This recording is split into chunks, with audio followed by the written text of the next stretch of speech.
All right, guys, we'll take a look at one of the first problems that for the FIFO and the LIFO inventory valuation method. All right, so the problem says at the bottom here, I'm kind of missing somebody. I don't want to move the camera because sometimes it shuts off. But determine cost of goods sold for the month using FIFO and LIFO cost assumptions. How many units are in the ending inventory, and what is the cost of ending inventory under each assumption? And again, this is exercise 9.12 in our text. All right, so I'm going to take you through the FIFO method, and then we'll go through the LIFO method. This is how I do it. There's no right way to do it, but this is the way I like to organize my thoughts and my information as this problem goes along. And it's very important that you stay organized when you do these problems, and that'll help you through it.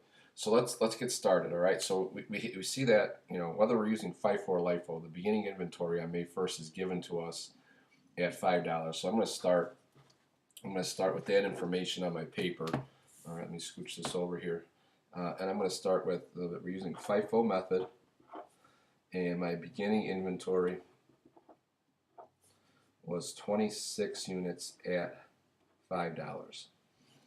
All right, so that's where I'm at. All right, so the first transaction is a sale on May 4th. So I'm going to write that in down here.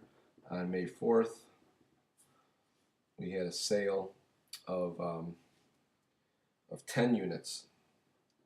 Now I know whether we're using FIFO or LIFO here, it doesn't matter because I have an ending inventory at 26 at $5.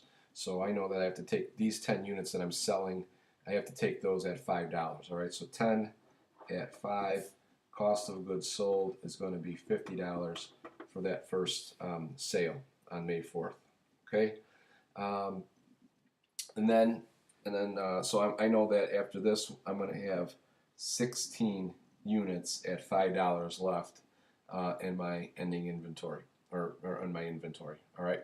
So well, at this point, the ending inventory to this date.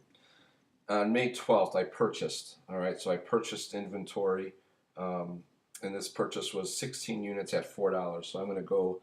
I now have 16 more at $4, and I made this purchase on May 12th.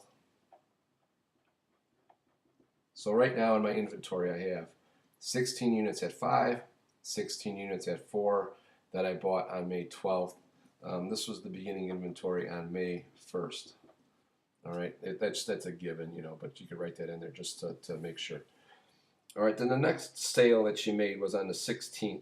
All right, so on the 16th, on May 16th,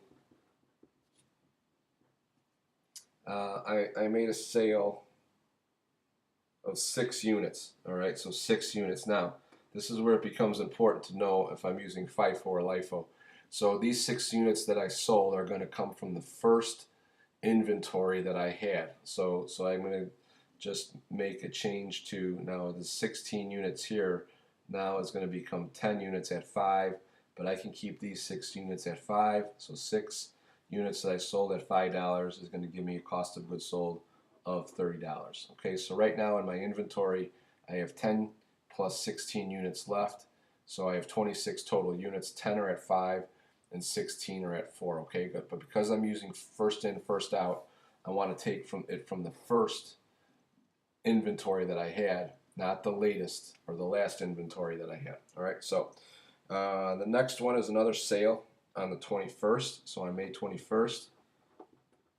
So now I'm going to sell 14 units. All right, so I could use, since I'm using FIFO, I'm going to use the last 10. So I have 10 at 5 still, which is going to give me $50. And then I need 4 more. All right, so now I could take those from the next purchase that I made, or the last purchase that I made, and now I have 12 of those left. And I'm going to use 4 at $4, which is going to give me a cost of goods sold of $16. So the total cost of goods sold for that sale is going to be 50 plus 16 is $66 on May 21st, or yeah, May 21st. Okay, so and then I know that I've used up all of my beginning inventory. That's all gone, and right now in my inventory I have 12 units left at $4. All right. So the next one is a purchase on the 25th. So on May 25th.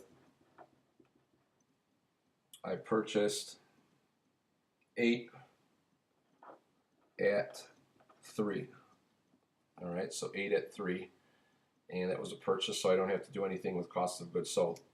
And then the last transaction is going to be another sale on May 31st,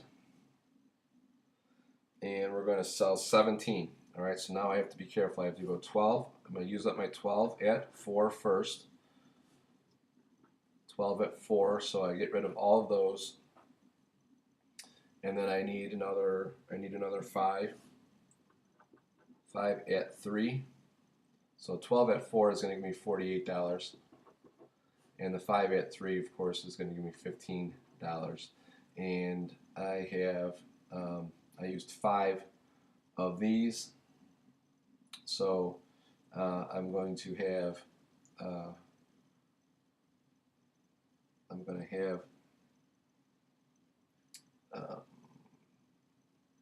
have 3 at 3 left. Okay, so this is very simple here. Okay, so cost of goods sold for the month, I just have to add all these up. So that's 80, 130, 146, 186, 194, $204, $209 of cost of goods sold. All right, so the cost of goods sold for the month is $209. My ending inventory is 3 at 3, which is $9. Okay, and that's the information that the problem's asking for. Okay, so the cost of goods sold is $209. Ending inventory is going to be $9, valued at $9. Again, this is using the FIFO method of inventory valuation.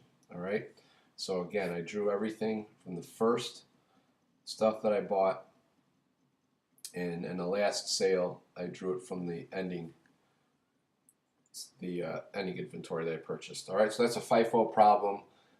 If I were to make the transactions for these, these are just the cost of goods sold part of it. It doesn't really tell me what I sold the units for, but that's not important in this problem. They're asking for the inventory of the cost of the inventory rather than the amount of the sale. So I can't really figure out anything else except that in this problem because they never told me how much I sold the inventory for. Okay, so I know the cost flow. Cost of goods sold is $209. Ending inventory is $9.